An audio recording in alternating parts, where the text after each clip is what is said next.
ហើយយើងគួរចាប់ផ្ដើមពីវិស័យ trade ពីចំណុចម្នាក់ទៅចំណុចម្នាក់នៅក្នុងវីដេអូនេះគឺខ្ញុំនិយាយអំពីតកតទៅនឹងយុទ្ធសាស្ត្រឬក៏ការជួញដូរតើយើងត្រូវរៀនពីចំណុចម្នាក់ទៅចំណុចម្នាក់ដើម្បីអាចចូលក្នុងការជួញដូរបានវីដេអូមួយនេះគឺសម្រាប់បងដែលទៅចាប់ផ្ដើមឬក៏ចង់ចាប់ផ្ដើមអាចទស្សនាវីដេអូមួយនេះបានមុននឹងចូលវីដេអូរបស់ខ្ញុំសូមនិយាយទីសិនថាវីដេអូនេះមិនមែនជា financial advice ទេគ្រាន់តែជាការចែកម្លែកចំណេះដឹងតែប៉ុណ្ណោះហើយបងទាំងអស់គ្នាកំពុងស្វែងរកទៅលើក្រុម channel អាចចូលរួមបាននៅក្នុងក្រុម channel របស់ពួកយើងដាក់នៅក្នុង Facebook តើកុំឲ្យខកខានយើងចូលទស្សនាវីដេអូនេះទាំងអស់គ្នាអញ្ចឹងនៅពេលដែលយើងចាប់ផ្ដើមយើងគួររៀនពីចំណុចម្នាក់ទៅចំណុចម្នាក់សម្រាប់ខ្ញុំអ្វីដែលខ្ញុំនិយាយនេះគឺតកតនឹងការវិភាគទៅលើទីផ្សារយុទ្ធសាស្ត្រក្នុងការចូលជួញដូរដើម្បីរៀនពីចំណុចម្នាក់ទៅចំណុចម្នាក់ដើម្បីអាចចូលជួញដូរបានទី1បងប្អូនទាំងអស់គ្នាត្រូវតែស្វែងយល់អំពីកម្មវិធីមួយដែលមានឈ្មោះថា Trading View សិនគឺជាកម្មវិធីមួយសម្រាប់អ្នកទាំងអស់គ្នាដើម្បីចូលវិភាគឬក៏ចូលជួញដូរទៅលើទីផ្សារគឺយើងប្រើប្រាស់ទៅលើកម្មវិធី Trading View ទី2បងប្អូនទាំងអស់គ្នាត្រូវតែស្វែងយល់អំពីតកតទៅនឹង candle តើអ្វីទៅគឺជា candle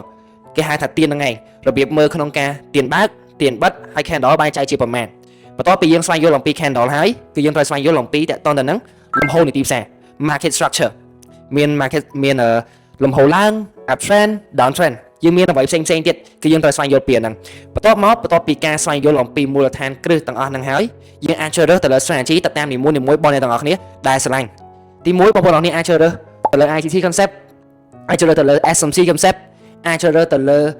support resistance អាចជ្រើសរើសទៅលើ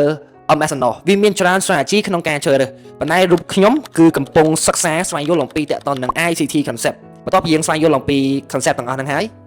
អ្វីដែលបងប្អូនទាំងអស់គ្នាត្រូវតែរៀនបន្តទៀតបន្ទាប់ពីស្វែងយល់អំពីចិត្តយុទ្ធសាស្ត្រក្នុងការវិភាគទីផ្សារហើយត្រូវតែស្វែងយល់អំពីតកតទៅនឹងចិត្តសាស្ត្រខ្ញុំណែនាំបងប្អូនទាំងអស់គ្នាទៅលើសភៅមួយគឺ Trading in the Zone ដែលគឺជាសភៅដ៏ល្អមួយសម្រាប់បងប្អូនទាំងអស់គ្នាក្នុងការស្វែងយល់អំពីចិត្តសាស្ត្រទៅលើខ្លួនឯងវិស័យ trading ប្រសិនបើបងប្អូនទាំងអស់គ្នាអត់ស្វែងយល់អំពីចិត្តសាស្ត្រទេបងប្អូនទាំងអស់គ្នានឹងជួញដូរទៅតាមអារម្មណ៍ហើយអញ្ចឹងកុំភ្លេចដាច់ខាតត្រូវតែរៀនទៅលើចិត្តសាស្ត្របន្ទាប់ពីរៀនអំពីយុទ្ធសាស្ត្រឲ្យអស់ហើយអញ្ចឹងជាចុងក្រោយខ្ញុំចង់សួរបងថាតកតទៅនឹង strategy តើរាល់ថ្ងៃនេះបងកំពុងទៅលើជ្រើសរើសទៅលើ strategy មួយណាក្នុងការប្រើប្រាស់ហើយតើបងមាន tip អ្វីសម្រាប់បងដែលថ្មីដើម្បីអាចរៀនមានន័យថាដើម្បីអាចជ្រើសទៅលើ strategy នោះមួយហើយរៀនឆាប់ស្វែងយល់អំពី strategy មួយហ្នឹងតែខ្ញុំឃើញភាគច្រើនគាត់ដឹងថា strategy មួយហ្នឹងប៉ុន្តែអត់ដឹងថារៀនយ៉ាងម៉េចធ្វើយ៉ាងម៉េចដើម្បីអាចជ្រើស strategy តែមួយគត់ហើយដើរទៅមុខជាមួយនឹង strategy ហ្នឹងបានតើបងអាចជួយឆ្លើយតិចបានអត់សម្រាប់ខ្ញុំមកថ្ងៃខ្ញុំប្រើ SMC ខ្ញុំអត់ប្រើ ICT ទេខ្ញុំហ៊ានអាចយក SMC ឥឡូវហ្នឹងដោយសារតែយើងប្រើ ICT យើងទទួលស្គាល់ថា ICT វាមានកន្លែងចូលច្រើនមានខានមានចំណុចដូចគ្នាទេប៉ុន្តែខ្ញុំជ្រើសរើសយក SMC ដោយសារតែ SMC វារងចាំមែនប៉ុន្តែមួយគឺវាមុតអញ្ចឹងហើយសម្រាប់អ្នកដែលគាត់ទៅចាប់ដើមដំបូងអីដែលខ្ញុំគូណែនាំគាត់ហ្មងហ៊ានមើល candle pattern candle pattern ហ៊ានទៅមើលវាសិនទៅហើយចាំយើងចាប់យកថាអូខេយើងមើលថាយើងរាល់ថ្ងៃយើងជា day trade ឬក៏អីគេក៏ swing យើងត្រូវគិតខ្លួនឯងថារាល់ថ្ងៃចិត្តយើងមួយណាអូខេបើ day trade បែប scalping យើងប្រើទៅ ICT វាមានកន្លែងចូលច្រើនតែបើយើងជាអ្នកដែល swing trade long term គឺយើងប្រើ SMC ល្អព្រោះ SMC វារងចាំ set up មួយគឺវាយូរប៉ុន្តែមួយគឺវាចូលត្រូវហើយត្រូវហូរយកបានវែងប៉ុន្តែបើសម្រាប់ ICT គឺហូរបានខ្លីអញ្ចឹងដូចខ្ញុំនិយាយដែរអញ្ចឹងអ្នកចាប់ដើមរៀនដំបូងយើងត្រូវមើលទៅលើខ្លួនឯងសិនថាខ្លួនឯងចរិតបែបមួយណាត្រូវមួយណាជាងបើត្រូវជាមួយនឹងការ scalping យើងប្រើ ICT តែបើហើយជាមួយប្រភេទhold វែងរងចាំបាន